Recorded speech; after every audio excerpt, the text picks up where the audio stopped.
Anant Ambani, Radhika merchant వీళ్ళిద్దరికీ అంగరంగ వైభవంగా నిన్న వివాహం జరిగినటువంటి నేపథ్యంలో ముఖేష్ అంబానీ, అనంత్ అంబానీ అలాగే రాధికా మర్చెంట్ వివాహం కోసం అక్షరాల 10,000 కోట్ల రూపాయలు ఖర్చు పెట్టారు అంటూ సోషల్ మీడియా వేదికగా ప్రచారం జరుగుతున్నటువంటి నేపథ్యంలో దీని మీద మనం విశ్లేషణ చేసుకునేటువంటి ప్రయత్నం చేద్దాం. ప్రస్తుతం మనతో పాటు ఉన్నారు ప్రముఖ సినీ క్రిటిక్ దాసరి విజ్ఞాన్ గారితో మాట్లాడదాం. విజ్ఞాన్ గారు, హాయ్ అండి. నమస్తే అండి. అనంత్ అంబానీ అలాగే రాధికా మర్చెంట్ వీరిద్దరికీ నిన్న అంగరంగ వైభవంగా వివాహం జరిగినటువంటి నేపథ్యంలో వీరి వివాహం కోసం అంబానీ కుటుంబం అక్షరాల 10,000 కోట్ల రూపాయలు ఖర్చు చేసినట్లుగా ఒకంత ప్రచారం జరుగుతూ ఉంది. దీని మీద మీరేమంటారు? సో అనంత్ అంబానీ, రాధికా మర్చెంట్ల పెళ్ళికి 10,000 కోట్లు ఖర్చు అయింది జియో వరల్డ్ కన్వెన్షన్ సెంటర్ ముంబైలో. కన్వెన్షన్ వాళ్ళదే కాబట్టి ఖర్చు ఉండదులే, అయినప్పటికీ 10,000 కోట్లు ఖర్చు పెట్టి అంగరంగ వైభవంగా చేశారు. ఇప్పుడు అసలు విషయానికి వెళ్దాం. చాలామంది 10,000 కోట్ల పెళ్ళి 10,000 కోట్ల పెళ్ళి అని మాట్లాడుతున్నారు, కానీ రీసెంట్లీ మోడీ గారు ఏమన్నారు అంటే మన పెళ్ళిళ్ళు ఇక్కడే చేసుకోండి, డెస్టినేషన్ వెడ్డింగ్స్. మన దగ్గర కూడా బోల్డ్ లొకేషన్స్ ఉన్నాయి, మీరు ఎక్కడికో వెళ్ళి టర్కీలలో, ఉక్రెయిన్లలో ఎక్కడెక్కడో చేసుకుంటా ఉంటే న్యూయార్క్లో, కాలిఫోర్నియాలో, లేకపోతే ఆ బ్రిడ్జ్ పైన ప్యారిస్లో చేసుకుంటూ పోతే మనకి ఇన్కమ్ రావద్దు కదా.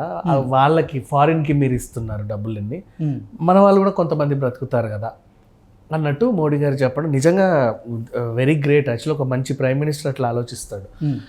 దాన్ని అంబానీ గారు అవును కదా నిజమే అని ఒక ఇంప్లిమెంటేషన్ ఏం చేశాడు అంటే 10,000 కోట్ల ఖర్చు అని చూస్తున్నావు, కానీ దానికి ఎలా సర్దు చేశారు అంటే రిలయన్స్కి, జియో సంస్థలు కానీ రిలయన్స్ వీళ్ళకి, ఈ రిలయన్స్ తమ్ముడు రిలయన్స్ కాదు వీళ్ళకి, ఏడాది వీళ్ళ కంప్లీట్ అన్ని కంపెనీలకు కలిపి ప్రమోషనల్ బడ్జెట్స్ ఉంటాయి, అడ్వర్టైజ్మెంట్ బడ్జెట్స్ ఉంటాయి.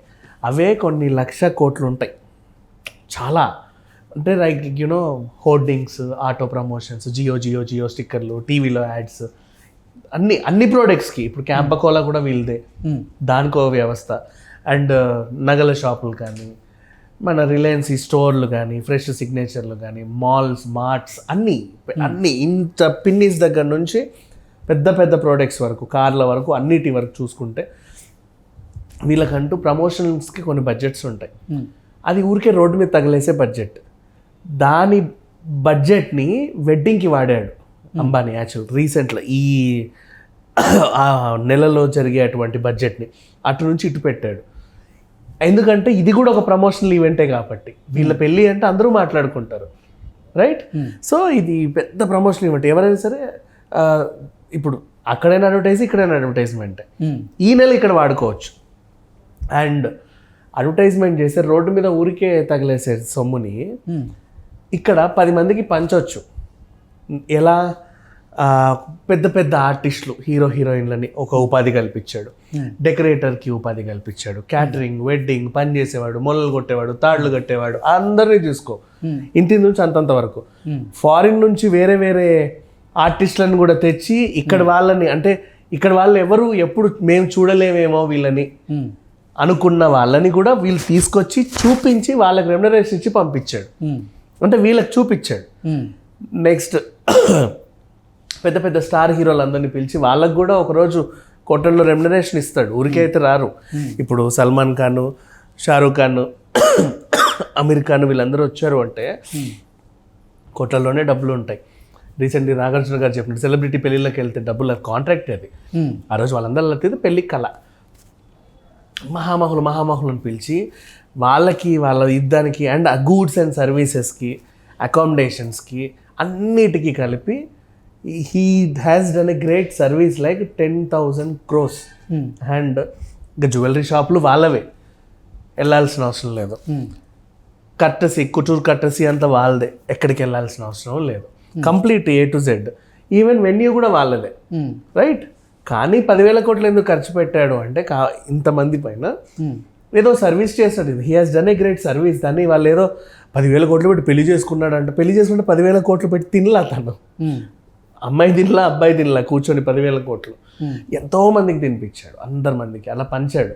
సో ఇప్పుడు ఆ పెళ్ళి వల్ల, ఆ పెళ్లి పేరు చెప్పుకొని నార్మల్ ఇప్పుడు ఎట్లా అంటే ఈవెంట్ మేనేజర్స్ దగ్గర డెకరేటర్లకు పనిచేస్తారు కదా, వాళ్ళకే వేలలో డబ్బులు ఇస్తారు. వాళ్ళకి రోజు కూలీ 1000-2000 ఇస్తారు ముంబై లాంటి ఏరియాలో. ఇక్కడ మన హైదరాబాద్లో 500 నుంచి 1000 వరకు ఉంటారు రోజు వారి కూలీ. ముంబైలో ఎక్కువ ఉంటుంది వీళ్ళ పేమెంట్స్, 1000, 3000, 5000, 6000 ఉంటుంది. మన దగ్గర క్యాటరింగ్ బాయ్స్కి ఆ సర్వీస్ చేసే గర్ల్స్ వాళ్ళకి 2000, 3000, అబ్బాయిలు అయితే 1000 రూపాయలు ఇస్తారు. ముంబైలో 5000, 10,000, 15,000 ఇస్తారు వాళ్ళకి. అంటే అలా వాళ్ళు 3-4 రోజులు 5 రోజులు కష్టపడతారు ఆ పెళ్లి కోసం. వాళ్ళకి ఏంటంటే ఒక నెలకి సరిపడే డబ్బులు 4 రోజుల్లో వచ్చేస్తాయి. వాళ్ళు హ్యాపీగా బతుకుతారు. ఎట్లా ఇంత పెద్ద సర్వీస్ చేశాడు యాక్చువల్గా చెప్పాలి అంటే. బేసిక్ ఎవరికి తెలియదు ఇది.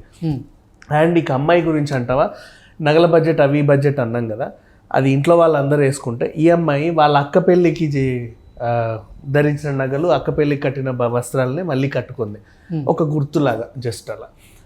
ఇది ఓవరాల్గా జరిగింది. అండ్ నెక్స్ట్ ఇంకొక సర్వీస్ ఏం చేశాడు ఇప్పుడు అంటావా, ఈ ఆర్టిస్టులు అందరినీ మొత్తం రజనీకాంత్ గారిని అందరినీ పిలిచాడు కదా. ఇది పక్కన పెట్టేస్తే తన స్థాయి వాళ్ళని లైక్ మార్క్ లేకపోతే ఇంకెవరినో వేరే వాళ్ళని, అంటే హై ఎండ్ బిజినెస్ చేసే అదాని లాంటి వాళ్ళందరినీ పిలిచి ఆతిథ్యం ఇచ్చాడు. అంటే మీరు కూడా ఇలా మీ వేడుకల్ని మీరు కూడా ఈ రకంగా చేస్తే ఇంతమంది బ్రతుకుతారు, మనకి ఇది అయ్యేది జస్ట్ మన ప్రమోషనల్ కాస్ట్లోనే ఇవన్నీ అయిపోతాయి, పెద్ద ఇదేం కాదు అని వాళ్ళకి ఒక ఎగ్జాంపుల్గా కూడా చెప్పాడు. ఇది ఒక పర్ఫెక్ట్ బిజినెస్ మ్యాన్ ఆలోచించినటువంటి తీరు అనమాట. ఇక్కడ ఏది వృధాగా పోలా, హ్యాపీగా చెప్పాలి అంటే. అండ్ నెక్స్ట్ వీళ్ళు ఇంకోటి ఏం చేశారు, మిగిలిన వేస్టేజ్ ఫుడ్ ఏదైతే ఉందో కలెక్ట్ చేసి ఆర్ఫనేజ్కి ఇచ్చే వాళ్ళు ఉంటారు కదా మన దగ్గర, అక్కడ ముంబైలో వాళ్ళని పిలిచారు. నెక్స్ట్ డెకరేషన్కి వాడినటువంటి మెటీరియల్ని ఫోల్డ్ చేసి యూరియా ఫెర్టిలైజర్స్ కంపెనీకి పంపించారు. అంటే ఏది వేస్ట్ చేయలా, పైగా ఎంతో మందికి ఉపాధి కల్పించారు. చేసే ఇట్లా వచ్చి షో చేసే మన గెస్ట్లు ఉంటారు కదా, ఓవర్ యాక్షన్ చేసే గెస్ట్లు ఏమైనా వేస్టేజ్ చేసి ఉంటారేమో, కానీ అంబానీ అయితే ఏం వేస్ట్ చేయాలి యాక్చువల్గా చెప్పాలంటే. ముఖేష్ అంబానీ తన కుమారుడి వివాహం కోసం అక్షరాల 10,000 కోట్ల రూపాయలు ఖర్చు పెట్టినటువంటి నేపథ్యంలోనే ఇప్పుడు జియో యూజర్లు ఎవరైతే ఉన్నారో ఆ యూజర్లకి ముఖేష్ అంబానీ కుటుంబం షాక్ ఇచ్చింది. వాళ్ళ ఇంట్లో జరుగుతున్నటువంటి వేడుక కోసం వాళ్ళు కోట్ల రూపాయలు ఖర్చు పెట్టుకుంటున్నారు, కానీ జియో ఛార్జీలు పెంచడం వల్ల జియో ఉపయోగిస్తున్నటువంటి వినియోగదారులు మాత్రం కొంచెం ఇబ్బందులు ఎదుర్కొంటున్నారు అనేటువంటి విమర్శలు కూడా వాళ్ళ మీద వస్తూ ఉన్నాయి. అంటే వాళ్ళ ఇంట్లో జరుగుతున్నటువంటి వేడుకల్లో ఖర్చు కోసం ఇక్కడ జియో యూజర్ల నుంచి వీళ్ళు కలెక్ట్ చేస్తున్నారు అనేటువంటి విమర్శలు వస్తున్నాయి. దీన్ని ఎలా చూడాలి? అట్లా ఏం చూడాల్సిన అవసరం లేదు. జియో గురించి మాత్రమే మాట్లాడుకున్నప్పుడు we have to compare with దాని అదర్ కంపెనీస్ గురించి. విఐ అండ్ ఎయిర్టెల్ రీసెంట్లీ అలా ఛార్జెస్ కొని పెంచాల్సి వచ్చింది. ఇప్పుడు వాళ్ళు ఏం చేస్తున్నారంటే 6G మీద కసరత్తులు జరుపుతానే ఇంకా 5G మీద కూడా కసరత్తులు చేస్తున్నారు. ప్రజెంట్ 4G ఫుల్ ప్లెడ్జ్డ్గా ఉంది. అయితే అక్కడ ఏంటి ఎలన్ మస్క్ దగ్గర ఉంది ఇంటర్నెట్, అద్భుతమైన. జియో టారిఫ్ ఛార్జీలు పెరిగినాయి కదా, అక్కడికే వస్తున్నాను, ఒప్పుకోవట్లా. ఎలన్ మస్క్ ఉన్నాడు కదా, అతనితో మంతనాలు జరిపి వాళ్ళ సర్వీస్ ఇక్కడ వీళ్ళు తీసుకొని ఇండియాలో ఏదో చేద్దామని అనుకుంటున్నారు. ఇలా ఒక ప్రపోజల్ వచ్చినప్పుడు మిగతా వాళ్ళు కూడా కాంపిటీషన్కి రెడీ అయ్యారు. ఈ టైంలో ఏంటంటే అలాంటి ప్రపోజల్ని కొనుక్కోవాలి, అందరికంటే ముందు తేవాలి అంటే వీళ్ళు కూడా వీళ్ళకి ఛార్జీలు పెంచుకుంటారు. ఒకరిని చూసి ఒకరు టారిఫ్ ఛార్జీలు పెరిగాయి. యాక్చువల్లీ చెప్పాలంటే ఎయిర్టెల్ పెరిగింది, విఐ పెరిగింది, అలాగే జియో పెరిగింది. అంతేగాని ఎయిర్టెల్ వాళ్ళ ఇంట్లో వాళ్ళ కొడుకు పెళ్ళవల, విఐ వాళ్ళ ఇంట్లో వాళ్ళ కొడుకు పెళ్ళవల 10,000 కోట్ల పెళ్ళి. పాపం వీళ్ళ ఇంట్లో అయిన పాపానికి నీకు కొడుకు పెళ్ళిని మా అందరి దగ్గర నుంచి సొమ్ము తీసుకొని చేస్తున్నావా అన్నారు. కానీ ఇప్పుడు అన్నవాడు మరి అంటే ఇప్పుడు విఐ కానీ ఎయిర్టెల్ కూడా ముఖేష్ అంబానీ కనుసన్నల్లోనే ఉంది. ఆయన ఆజ్ఞలతోనే ఇప్పుడు వినియోగదారులకి ఇప్పుడు నెట్వర్క్ సంస్థలు ఏవైతే ఉన్నాయో చుక్కలు చూపిస్తున్నాయి అంటూ కూడా కొన్ని వార్తలు వస్తున్నాయి అన్నమాట. ఆయన ఫ్రీగా ఇంటర్నెట్ ఇచ్చినప్పుడు, ఫ్రీగా సిమ్లు ఇచ్చినప్పుడేమో ఎగబడి తీసుకుంటారు. అప్పుడు విమర్శలు చేయడం, అప్పుడు దేవుడు. ₹1 పెంచంగానే రాక్షసుడు. అంటే అదే కదా స్ట్రాటజీ. ఫ్రీగా సిమ్ములు ఇచ్చి, ఫ్రీగా డేటా ఇచ్చి ఆ నెట్వర్క్ సంస్థల నుంచి ఆయన కాంపిటీషన్ లేకుండా చేసుకున్నారు. ఆ తర్వాత నెట్వర్క్ సంస్థలు ఏవైతే కొన్ని మూతపడ్డాయో ఆ తర్వాత అసలు ఈ నెట్వర్క్ సంస్థల నుంచి కాంపిటీషన్ లేని పక్షంలో అసలు జియో మొత్తం టారిఫ్ ఛార్జీలను పెంచుతుంది. ఇక తప్పని పక్షంలో వినియోగదారులు కూడా ఎక్కువ డబ్బులు వెచ్చించి తీసుకోవాల్సిన పరిస్థితి వచ్చింది అనేటువంటి వాదనలు కూడా తెర మీదకి వస్తున్నాయి కదా. ఎగ్జాక్ట్లీ. ఒక పర్ఫెక్ట్ బిజినెస్ మ్యాన్ లానే ఆలోచించి అలాగే చేశాడు. బిజినెస్ అలాగే చెయ్యాలి. ఇప్పుడు నేనున్నాను, ఫర్ ఎగ్జాంపుల్ ఒక బిజినెస్ పెట్టానంటే ఏకస్వామ్యమే కోరుకుంటా. I want to be A monopoly in that market. నాకు కాంపిటీషన్ ఉండకూడదు, నాకు అక్కర్లేదు, నాకు మోనోపోలీ కావాలి. ఏకస్వామ్యం కోరుకుంటారు బేసికల్లీ. సో ఇతను చేసింది కూడా అదే. ఫస్ట్ ఫ్రీగా ఇచ్చి అందరిని అలవాటు చేసి తర్వాత టారిఫ్ పెంచుకోవడం, అందరిని ఇటు అలవాటు చేసుకున్నాక సేమ్ మెథడ్స్ ఇప్పుడు అన్నీ. ఇప్పుడు ఒక యాప్ ఉంది for example, first month free, ఏది మన అమెజాన్ ప్రైమ్ కానీ ఫస్ట్ 3 నెలలు ఫ్రీ, తర్వాత ఛార్జెస్, ఫస్ట్ 3 నెలలు ఫ్రీ, నెట్ఫ్లిక్స్ కానీ ఇంకోటి ఏమైనా ఉంటాయి. సేమ్ పద్ధతే జియో అవలంబించింది. కాకపోతే అందరికంటే ముందు చేసింది కాబట్టి ఆయన మీద విమర్శలు వచ్చాయి.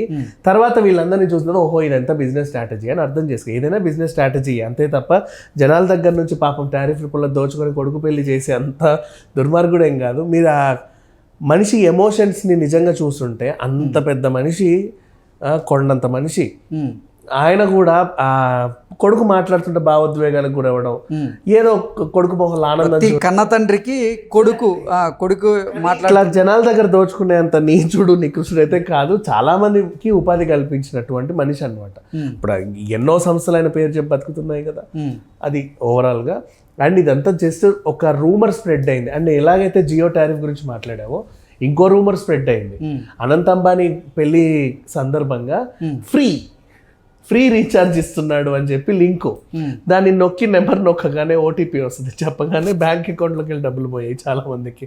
అలా కూడా యూటిలైజ్ చేసుకున్నారు ఆయన పెళ్లిని. అది సంగతి. అంతే తప్ప ఇవన్నీ రూమర్స్, స్పామర్స్ ఎప్పుడూ ఉంటానే ఉంటారు.